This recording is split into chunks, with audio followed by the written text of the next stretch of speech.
The Canterville Ghost. Mr. Hiram B. Otis was a rich American from New York. He had come to live and work in England, but he did not want to live in London. He did not want to live in the city. He wanted to live in the countryside outside London. Canterville Chase was a large and very old house near London.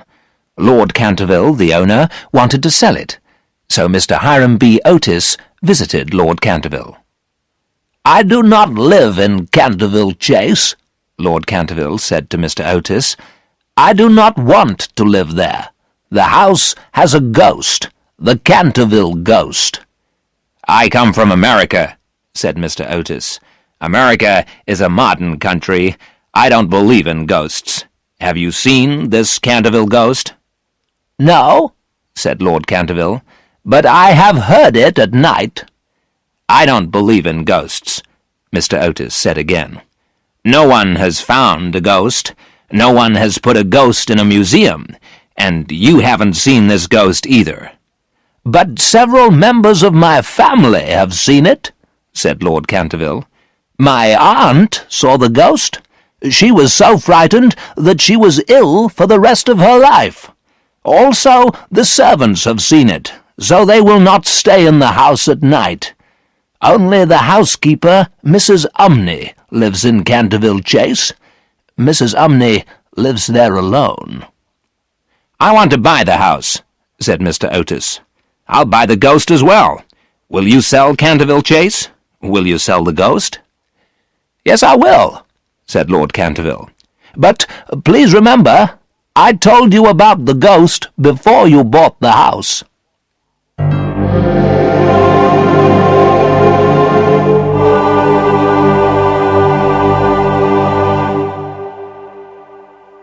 Mr. Hiram B. Otis bought Canterville Chase. Then his family came to England from America. He had a wife called Lucretia, 3 sons and a daughter. The eldest son, Washington, was almost 20 years old. He was good-looking and had fair hair. His 2 young brothers were twins. They were 12 years old. The daughter, Virginia, was 15 years old. She had large blue eyes and a lovely face. Mr. Otis took his family to live at Canterville Chase. The old house was in the countryside west of London. Mr. Otis and his family travelled from London by train. Then they rode to the house in a wagon pulled by 2 horses. Canterville Chase was big and old.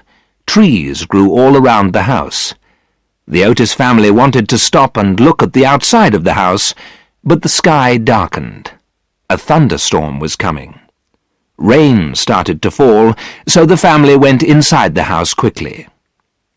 Mrs. Umney, the housekeeper, was waiting for them by the front door. She was an old woman and wore a black dress and white apron. She lived at Canterville Chase and looked after the house. "Welcome to Canterville Chase," said Mrs. Umney. "Would you like some tea?" "Yes, please," said Mrs. Otis.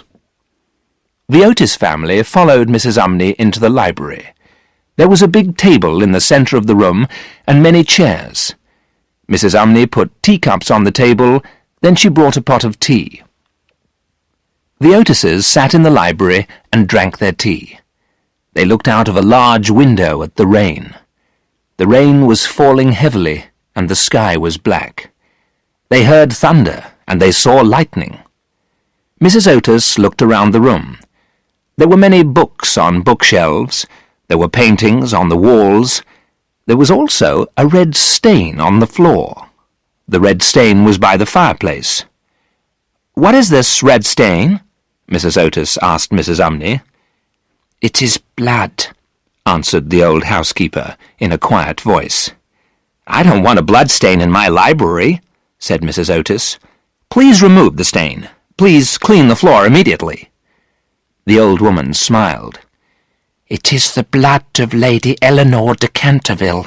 She was murdered by her husband, Sir Simon de Canterville, in 1575.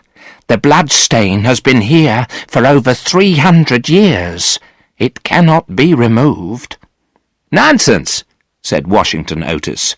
"I have some Pinkerton stain remover from America. It can remove any stain. Watch."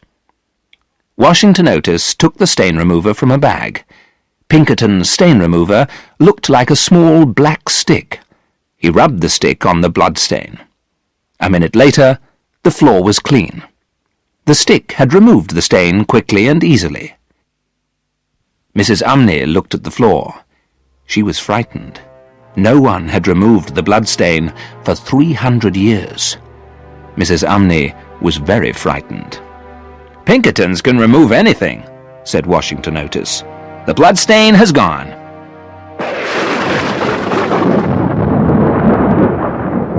Lightning flashed and lit the library. Thunder crashed over the house. Mrs. Umney fainted. Mr. and Mrs. Otis ran across the library. They helped the old housekeeper, who lay on the floor. Mrs. Umney's eyes were closed and her face was pale. "Mrs. Umney! Mrs. Umney!" cried Mrs. Otis. "Can you speak?" Mrs. Umney opened her eyes. "Trouble will come to this house," she said. "I have seen the ghost. The ghost will come to you." All the Otises helped Mrs. Umney to stand up. "The ghost will come," she said again. "You must not remove the blood stain. You must not clean the library floor. The ghost will be angry." Then Mrs. Umney went upstairs to her room. "Let's look for the ghost," said the Otis boys. "Let's look round the house." The Otises looked round the house together, but they did not see the Canterville ghost.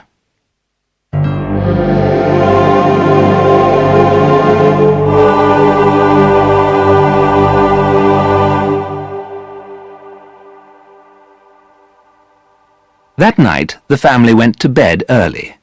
The storm continued all night. Next morning they went into the library. The blood stain had reappeared on the floor. "I'll remove this blood stain once more," said Washington Otis. "Mother doesn't want a blood stain in the library. I'll clean the floor again." He removed the blood stain with Pinkerton's stain remover. The library floor was clean. But the next morning the stain had come back again. "This is very strange," said Mr. Otis. "I'll lock the library door at night. No one can come into the library. No one can put a stain on the floor."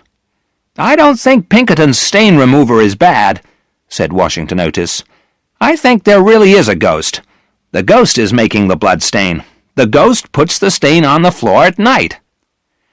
"We must find this ghost," said Mr. Hiram B. Otis. "It must stop making these stains. Your mother doesn't like blood on the library floor." That day the family went out. They walked around the countryside near Canterville Chase. They went to the nearby village. They looked at the old village houses. Then they walked back to Canterville Chase through the woods. It was a summer evening, and the weather was fine. It was late when they got back to the house. The Otises were hungry and tired. After eating supper, they went to bed. The bedrooms were upstairs. There was a long corridor upstairs. The bedroom doors were along this corridor. Mr. Otis woke up after midnight. There was a strange noise outside his room. The sound was like metal chains. The chains were rubbing together. Mr. Otis got out of bed and opened the bedroom door. He looked into the corridor. He saw the Canterville ghost in the corridor. The ghost was an old man with burning red eyes.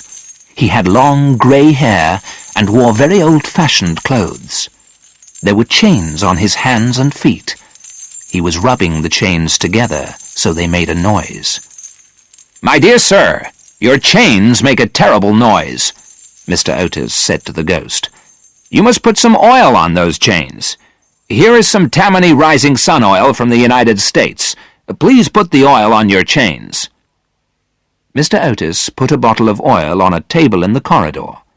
Then he closed his bedroom door and went back to bed. The Canterville ghost was very surprised. He had lived in Canterville Chase for 300 years. Everyone was frightened of him, because everyone was afraid of ghosts. But this American gentleman was not afraid. The Canterville ghost decided to work harder. He wanted to frighten the American. He made a terrible noise and shone a horrible green light in the corridor. Another door opened at the end of the corridor. Mr. Otis's youngest sons came out of their bedroom. The two young boys had the pillows from their beds in their hands. They threw the pillows at the ghost. They laughed at the ghost. The ghost was amazed and upset. No one had laughed at him before. He was a ghost. Everyone is frightened of ghosts. No one had ever laughed at the Canterville ghost before. The Canterville ghost did not know what to do. He disappeared through the wall, and the house became quiet. The ghost went to the secret room where he lived. He sat down on a chair. He thought about what had happened. He had frightened people for 300 years. He had looked through windows and frightened the servants. He had knocked on bedroom doors. He had frightened people in their beds. He had blown out candles in the night. He had turned green and made noises with his chains. Everyone had always been frightened. No one had given him rising sun oil to put on his chains. No one had thrown pillows at him. He was a very unhappy ghost.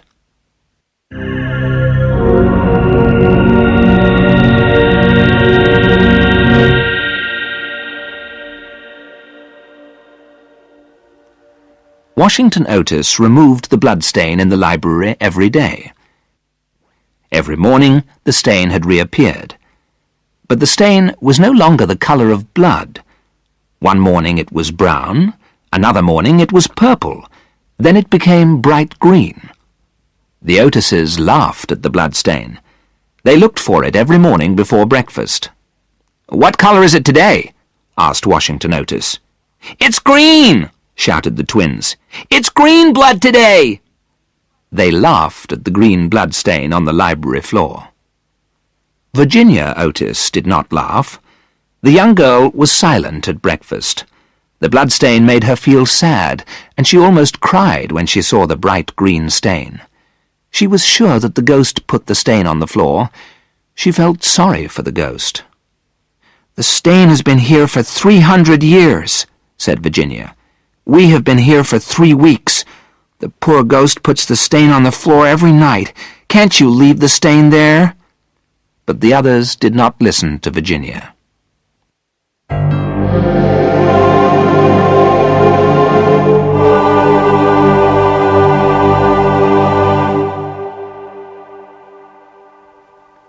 The second appearance of the ghost was on a Sunday night. The Otises had all gone to bed. Suddenly they were woken up. They heard a terrible crashing noise downstairs.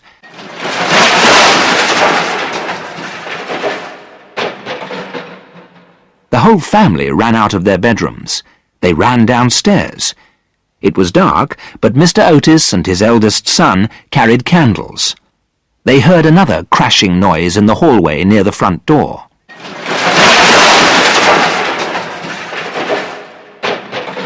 There was a suit of armour in the hallway.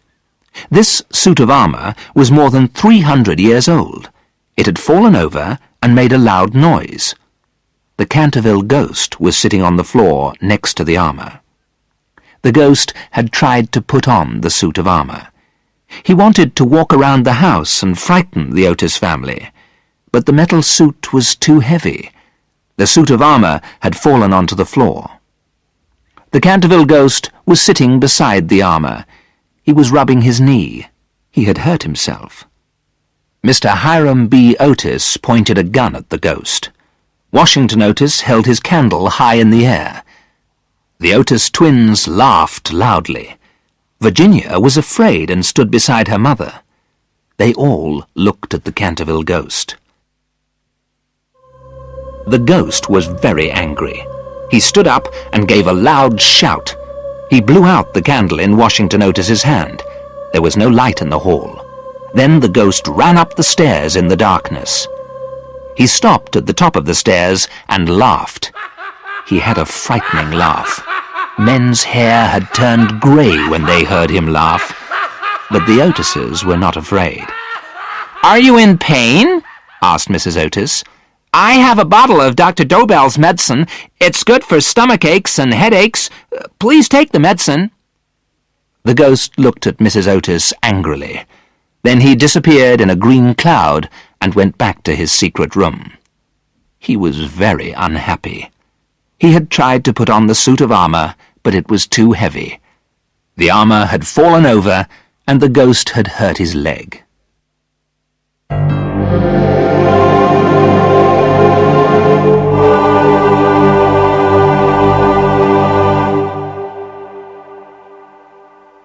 The ghost stayed in his room during the day. He came out at night to visit the library. He repainted the bloodstain every night, and every morning Washington Otis removed the bloodstain with Pinkerton's stain remover. But the ghost had a problem. He had quickly finished all his red paint. Now his brown and purple paints were finished as well. So sometimes he painted the bloodstain green, sometimes blue. The ghost made plans. He wanted to frighten the Otis twins. He planned to visit the twins in the night. He planned to turn himself green and make a horrible noise. He planned to visit the twins in their bedroom. He planned to touch them with his ice-cold hands in the dark. He left his secret room at midnight. The house was dark. He climbed the stairs and walked along the corridor. The twins' bedroom was at the end of the corridor, round a corner. He turned the corner. Suddenly, he stopped. In front of him was a round face with a terrible mouth and burning eyes. Fire shone out of the mouth and eyes of this horrible face. It was the face of a ghost. The Canterville ghost gave a shout and ran back to his secret room. He had never seen a ghost before and felt very frightened. Before daylight came, the Canterville ghost felt better. Were there 2 ghosts in the house? He must find out. He must meet the second ghost. He went back upstairs and walked along the corridor towards the twins' room. The second ghost was still there, but its eyes were no longer burning. He went up to it. He touched it. The head of the second ghost fell onto the floor. It was not a ghost at all.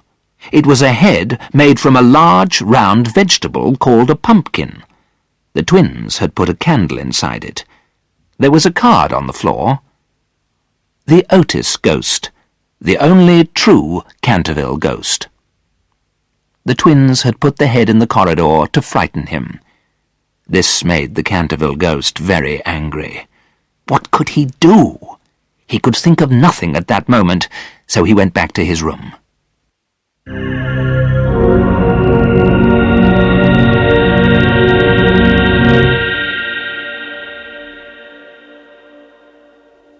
The ghost felt very weak and tired. He stayed in his room for 5 days. He did not repaint the bloodstain in the library. There had been a bloodstain on the library floor for 300 years. Now the library floor was clean. After a week, the ghost felt better. He decided to try once more to frighten the Otis twins. He planned to make his face look as horrible as possible. He waited until the middle of the night. Slowly and silently, he walked to the twins' bedroom. It was 1 o'clock in the morning. The house was quiet. The door of the twins' room was slightly open. The ghost took off his head and carried it under his arm. It is terrifying to see a headless ghost. He wanted to terrify the twins. He pushed open the door of the twins' bedroom. The door banged against the wall. He had planned to shout and hold his head in his hands, but a heavy jug of water fell from the top of the door.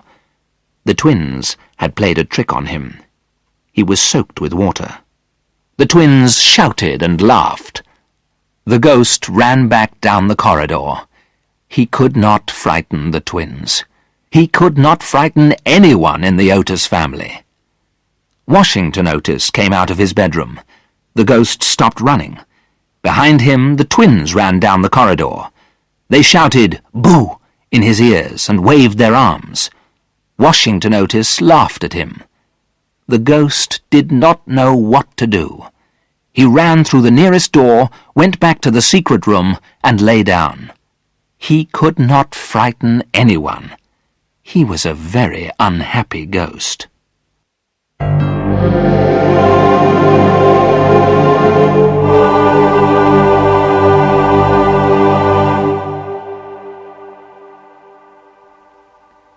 The Otises did not see the Canterville ghost at night again.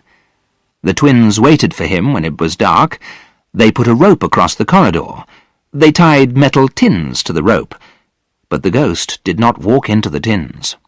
Only Mr. Otis came along the corridor. He fell over the rope and was very angry. Virginia Otis was also angry with the twins. "Can't you leave the poor ghost alone?" she said. "Why do you want to hurt him? Why do you want to play tricks on him? He has lived here for a very long time. Leave him alone." The twins did not listen, but the ghost heard Virginia's words. The words gave him hope. One afternoon, Virginia went to the library. The library door was slightly open. She pushed the door wide open and quietly walked into the room. There was somebody sitting by the window. It was the Canterville ghost.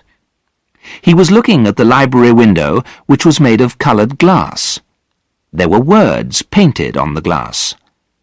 He was wearing his best clothes and had combed his long grey hair. "I feel very sorry for you," said Virginia quietly. "I'm sorry that my brothers were not very kind to you, but you did try to frighten them."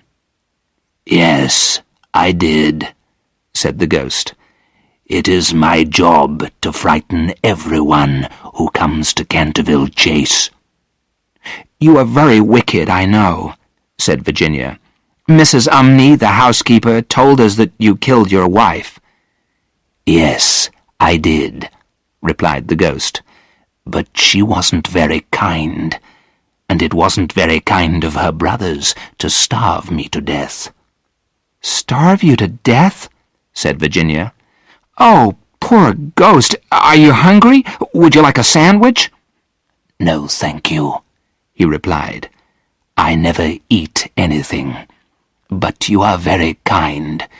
You are much kinder than the rest of your family. They are rude, nasty, and unkind." "Stop!" cried Virginia. "You're nasty and unkind, too. You stole my paint box.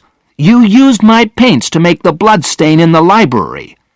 I never told anyone about it, but now I'm going to fetch my father." She turned to go, but the ghost spoke again. "Please do not go, Miss Virginia," said the ghost. "I am so lonely and so unhappy. I do not know what to do. I want to go to sleep, and I cannot." "It's easy to sleep," said Virginia. "You go to bed and close your eyes."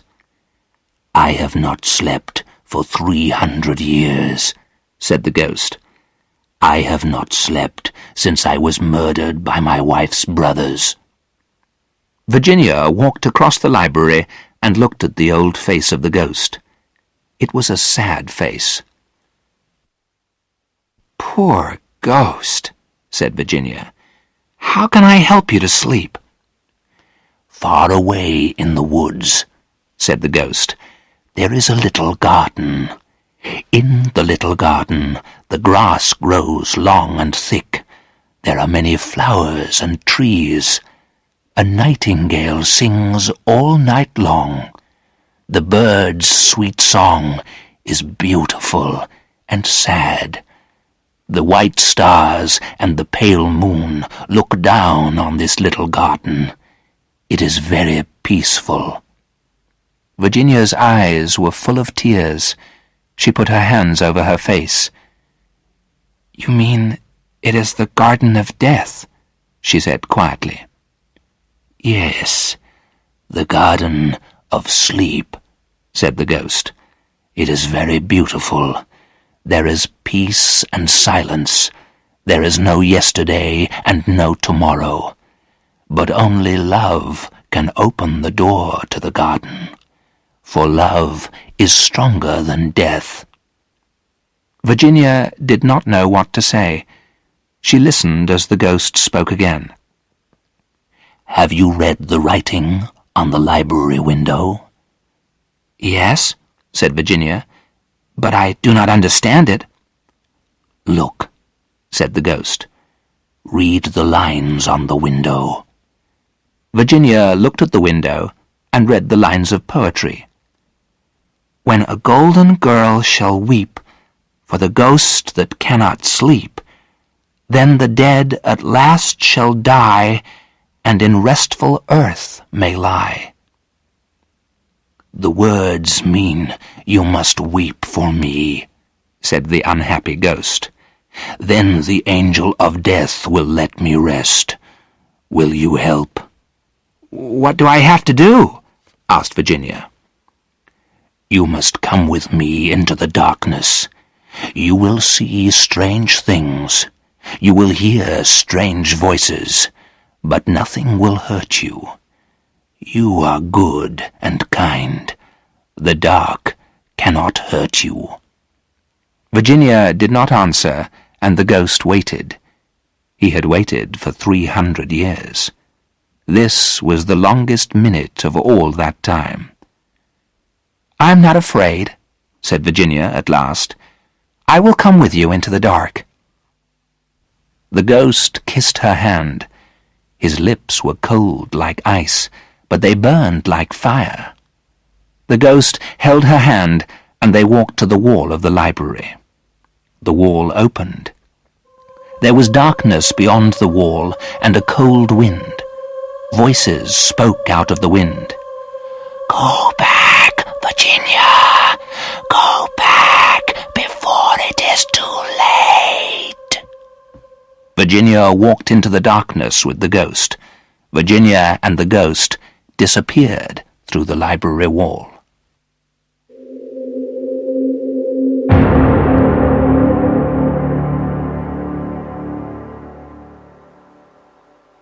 Virginia did not come downstairs for supper.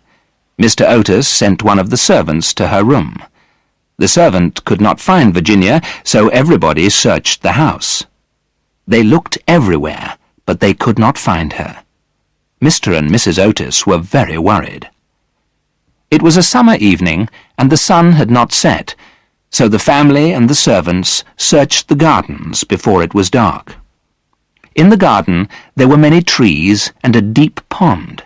They looked in the pond. They looked in the trees. Then they asked people at the railway station, but no one had seen Virginia. Mr. Otis went to tell the village policeman that Virginia had disappeared. But by that time it was dark, and no one could search any more that night. None of the family wanted to eat or sleep. They sat in the library and waited. They hoped Virginia would return safely. They planned to search for Virginia again in the morning. It was midnight when the family decided to go to bed. They left the library and started to walk up the stairs together. Suddenly, all the clocks in the house struck 12, and they heard a terrible noise. Thunder crashed outside the house, and the Otises heard a dreadful cry.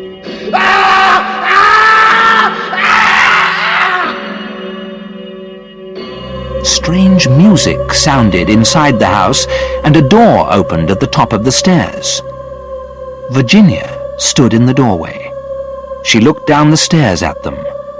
Her face was very pale, and she carried a small box in her hand. "Where have you been?" Mr. Otis asked angrily. "Your mother has been very worried. You have frightened us all. You must never play a trick like this again." "Except on the ghost," said the twins. You can play tricks on the ghost." "Father," Virginia said quietly, "I have been with the ghost. He is dead, and now he can rest. He gave me this box of beautiful jewels before he died." She showed her father the small box. Inside was a necklace made of red stones. "Where did you get this?" asked her father. "Where have you been?" Mr. Otis forgot to be angry. He was so pleased to see that Virginia was safe. "Come, I'll show you," said Virginia. She turned back to the door at the top of the stairs. All of the family followed her. Washington Otis carried a lighted candle. Virginia led them along a secret corridor. They came to an old wooden door which was open. Beyond the door was a little room with a low ceiling. There was an iron ring in the wall and 2 chains. At the end of the chains was a body. Only bones remained. It was a skeleton. "This is the body of Sir Simon de Canterville," said Virginia. "He murdered his wife in 1575. Then his wife's brothers shut him in this room. He was given no food. Sir Simon starved to death. His ghost was in this house for 300 years, but now he has found peace." The Otis family looked around the little room and did not know what to say. Virginia knelt on the floor beside the skeleton and began to pray.